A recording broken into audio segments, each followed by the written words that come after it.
from an undisclosed location in the Great Western Desert in the land of the free and autonomous Native American people. The 2024 presidential campaign leading time to return all US land back to their rightful owners. This is the Ben Zion Podcast. Techno-communism will win. You may have noticed I haven't been doing shows as much lately. I've been pretty shook. Hello. You may have noticed I haven't been doing these video blogs as much lately. Been pretty shook up about my stepsister passing away. We weren't that close. She lived in a different part of the country. We didn't grow up together, but she was a teacher, like I am. And I don't really know what she believed exactly. I have some good ideas, but I know that fundamentally she just wanted to do good things in this world. And 35 is just so young. And then it's no excuse really to say, but the genocide against Palestinian people, which occurred just a few days later, is still ongoing. It's been going on for nearly a month. Some 10,000 people have died. They say the number is close to 8,500 now, but I'm certain that doesn't include all the people that have really died. An awful lot are still missing, much larger than 10,000, and they're presumed dead.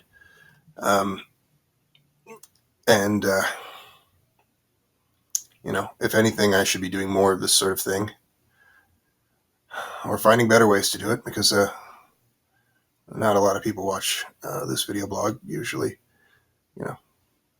40, 50 people here or there, sometimes less, sometimes a little more.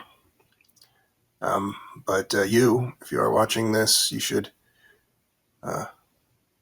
use whatever platform you have to stop this Western occupier fascist violence, and not just that of Israel. This is not really an Israeli genocide. It's a U.S. genocide.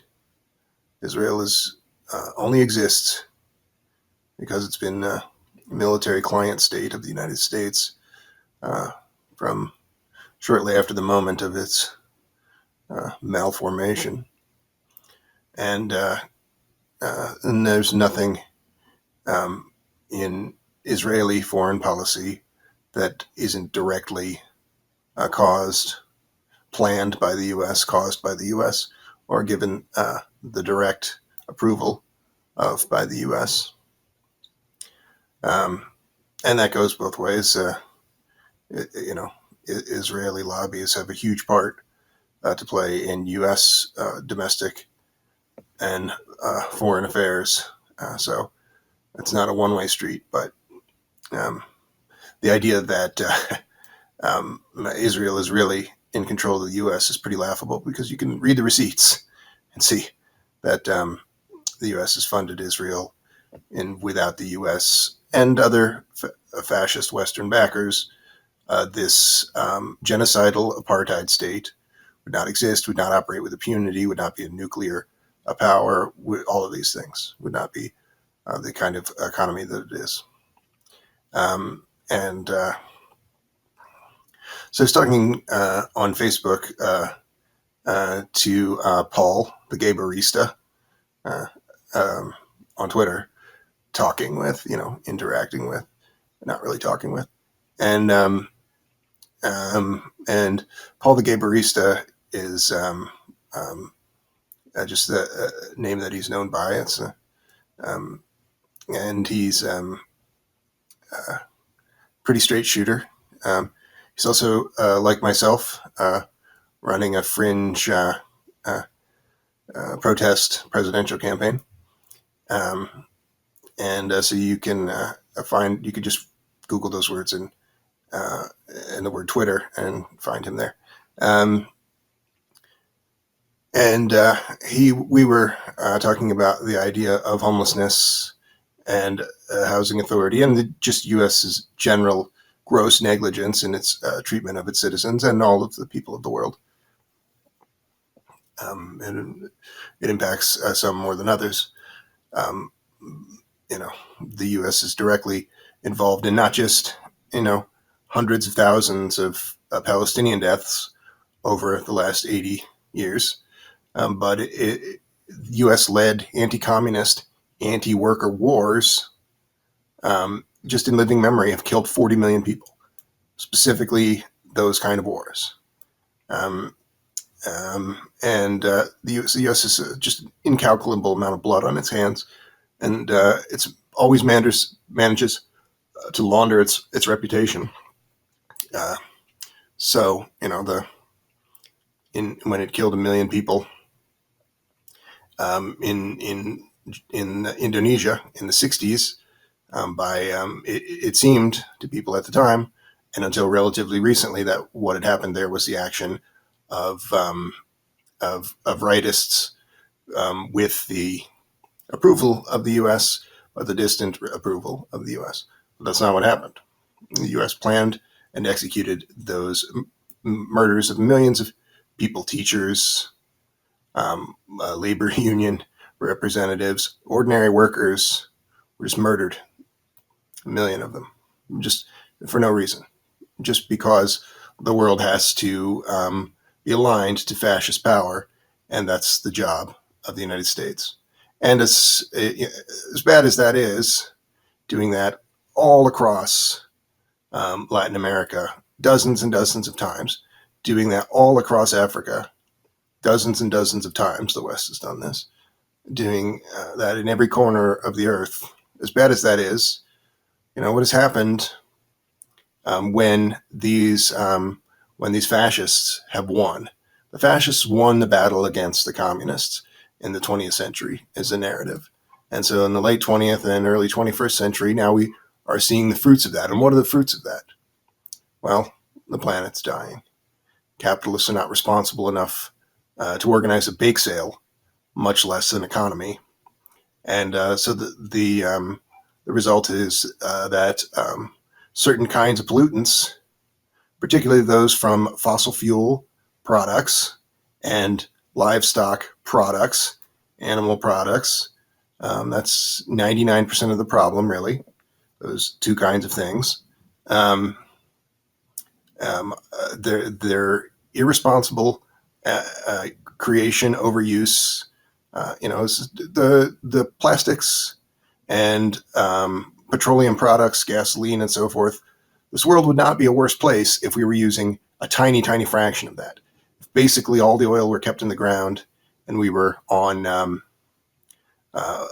forced to make use of a small percentage of this. So there's very real sense in which the DuPonts and the Dows who brought about this single-use plastic culture, almost all the plastic that's been created ever, the petroleum-based plastic waste that's been created ever, has been used just in the last 15 years. So there's just overwhelming amount of filth coming from these concerns. These are U.S. concerns that force this upon the world, right? Could have before this was a commonplace. People were using paper and wax paper, and a glass and metal is necessary. And it wasn't consumerism on the same level, and it was a smaller human population as a factor as well.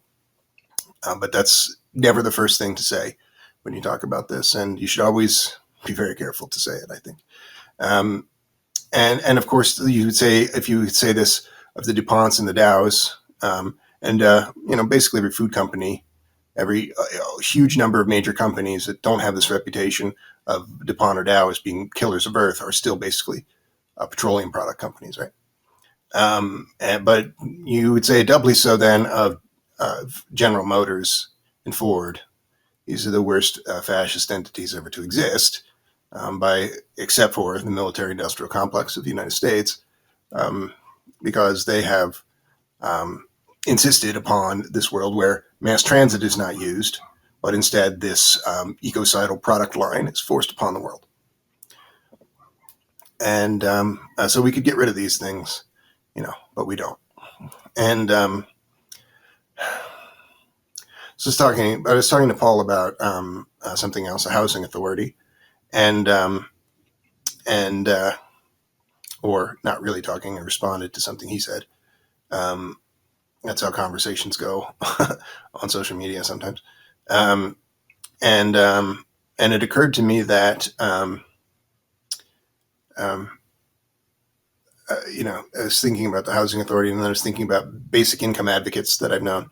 Like I used to sort of work with a basic income advocate who's not a household name, but like all transhumanists, he's a legend in his own mind, named Zoltan Isfin. And he supposedly was a basic income advocate, but then a pandemic happened. He wasn't advocating for basic income then. He was advocating for protecting established fortunes, just being and then that's when I realized that all of these transhumanists are just a limited hangout. They're just pretending to care about some issue. If it ever actually becomes relative, one or two issues, if it actually ever becomes relevant, they'll pretty quickly abandon that issue and return to safer fascist territory. There's really no tech person in the U.S. who's not a crypto-fascist of this kind. Timmy Gebru, she's okay. They're okay. There's a couple others, of course, but anybody who's ever been in the headlines, a tech person, is a pretty bad person. Some of them would seem to be liberals, right? But they're liberal fascists. They're not saying anything about protecting Palestinians right now. They're not saying really anything about protecting you by ending the ecocide of these kinds of things. So they're just doing the bare minimum, which is kind of the definition of a liberal. They're just doing the bare minimum to appear like this broad-minded and objective person, but really standing for nothing and upholding fascism in every respect. This is a liberal fascist personality.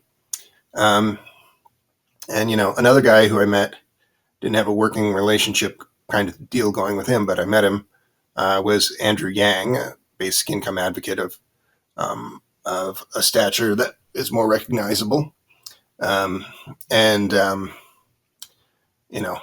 I was thinking about how none of these people are advocates for a housing authority, because a conversation with Paul, the gay barista in New York, that's just his name, was about homelessness and the lack of a housing authority. And no basic income advocate advocates for a housing authority, right? Like that's easier to implement by far, right? You just say, okay, here's an executive order that says that every city has to have X number of tickets that they give out providing housing. That's so much easier to implement than a basic income, by the standards of this garbage system that we live in. But no basic income advocate, because they're all capitalists, and a housing authority is something that more or less is not. It's not within their neoliberal mandate. So this is a serious problem across the boards, not just in the imperial core, not just in the fascists of DC, not just in the fascists of the greater United States or the rest of the fascist West. And why is it a serious problem? Well, because you have people across the fascist West who have been poisoned by anarchistic thought, basically, individualistic and bogus anti-establishment thought. So the people who are fighting against fascism in their minds don't really see fascism for what it is as a set of institutional problems to be corrected. You just have people taking one step forward and two steps back in perpetuity, because they don't believe in revolutionary action on the part of workers. They don't believe in building a people's government. So they talk about the things only that they don't like in various institutions, government bodies, and functions. They have no idea what they do like.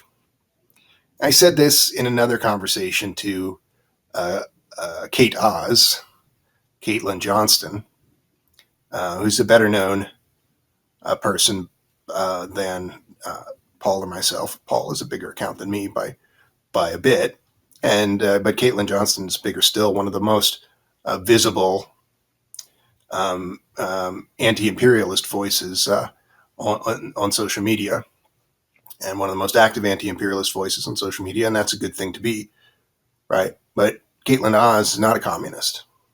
Caitlin Johnston, Kate Oz is not a communist. Her Twitter handle is pretty easy to remember because it's just CAITOZ. So Kate Oz is not a communist, right? So she knows what she doesn't like.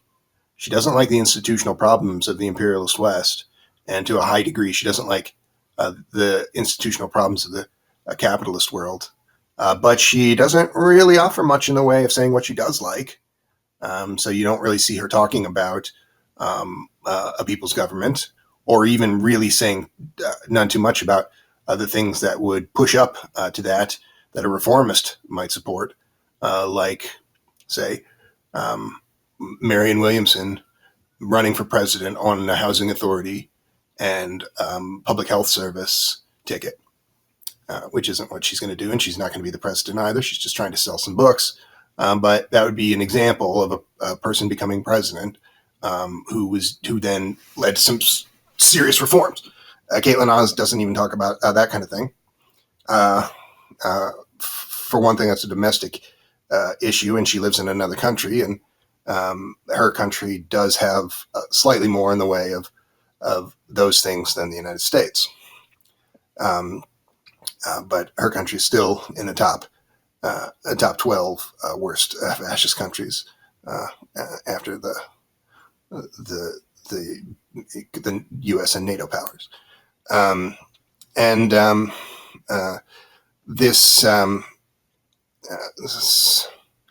So you can't, and Caitlin Oz doesn't really describe herself as anti-communist. She doesn't describe herself specifically as an anarchist, but you see that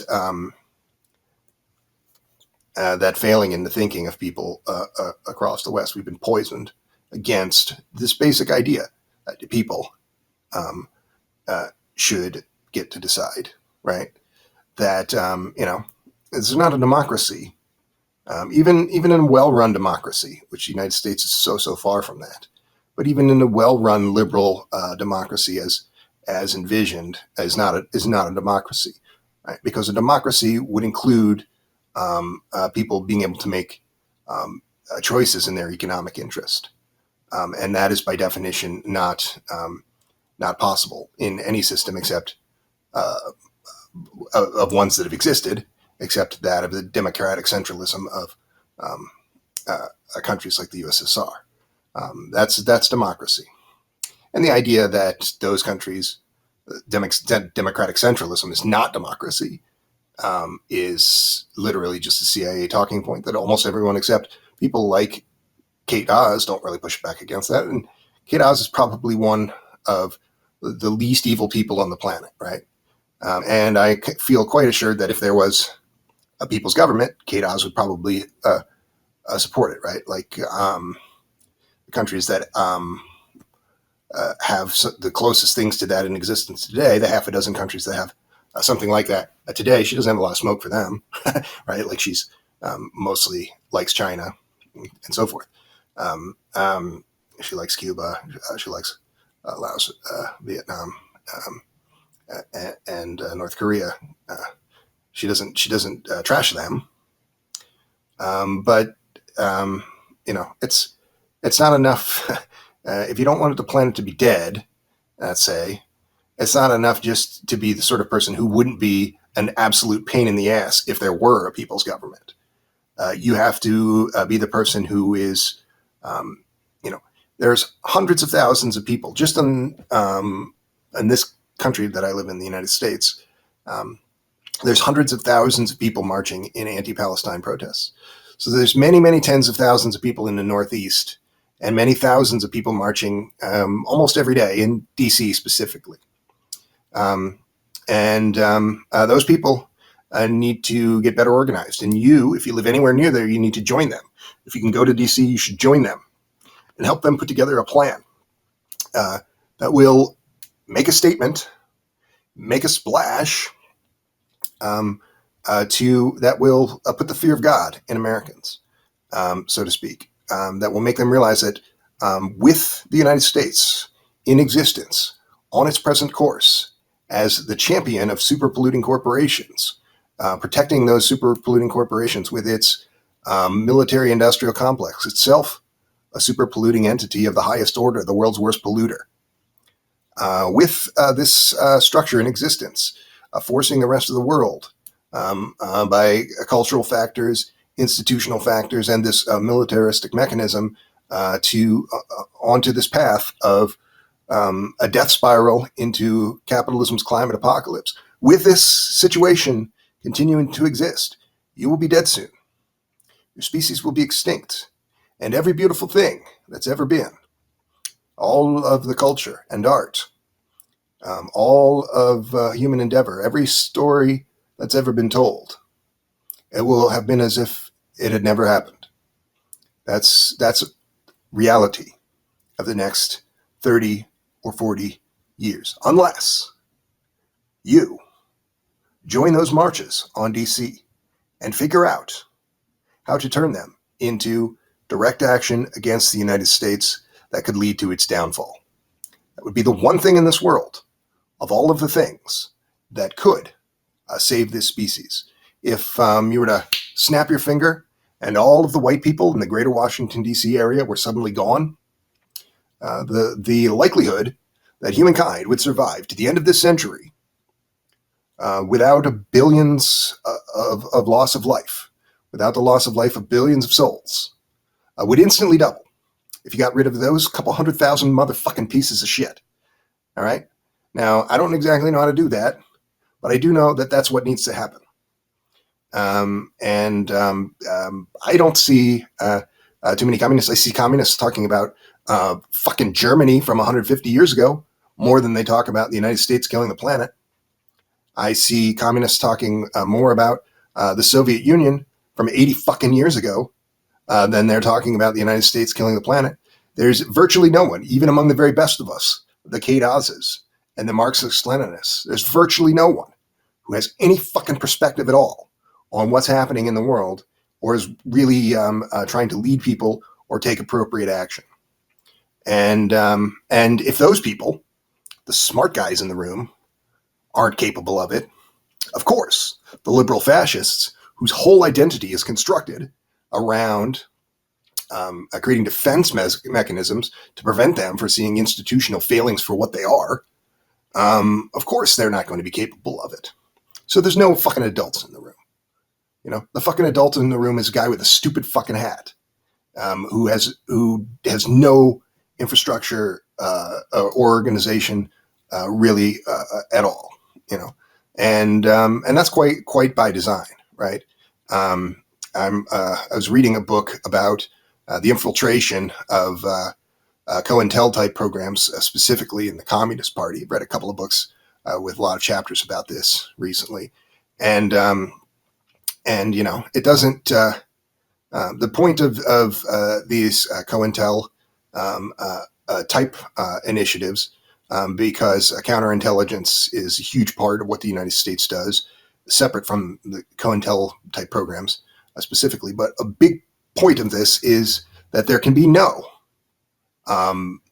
inroads there can be no way that a few thousand people pissed off about one conflict, as horrible as that conflict is, could lead to a serious challenge to the power of the United States. That's why they infiltrate all of these organizations. That's why that dog shit Arizona Transhumanist Party is dog shit too. The Arizona Communist Party of the United States. I don't even know. But the point is, almost every single organization with any revolutionary potential, with any serious activist momentum, is infiltrated by fascist forces, and they let it die on the vine for the most part. Black Lives Matter started off as something real, was incorporated into the democratic machine, and became something totally unreal. We should still, of course, fight for Black Lives Matter in other ways. But the point is, they're always able to use this $1 trillion war machine against you, to see that, and why, back to the circling back to conclude and circling back to the housing authority, why would it be so bad for there to be a housing authority and a public health service? Well, the Trumps of the world will pay millions of dollars in bribes to government officials. The Trumps of the world being, let's say, landlord billionaires, some of the worst people ever to exist. The Trumps and Kushners of the world will pay millions of dollars to the government to see that this particular sector remains for profit, so they can continue to kill people, to profit by human misery and to shorten the lives of people as a result. And the same thing of a public health service. So everything that's done by the fascist West is in service to private wealth.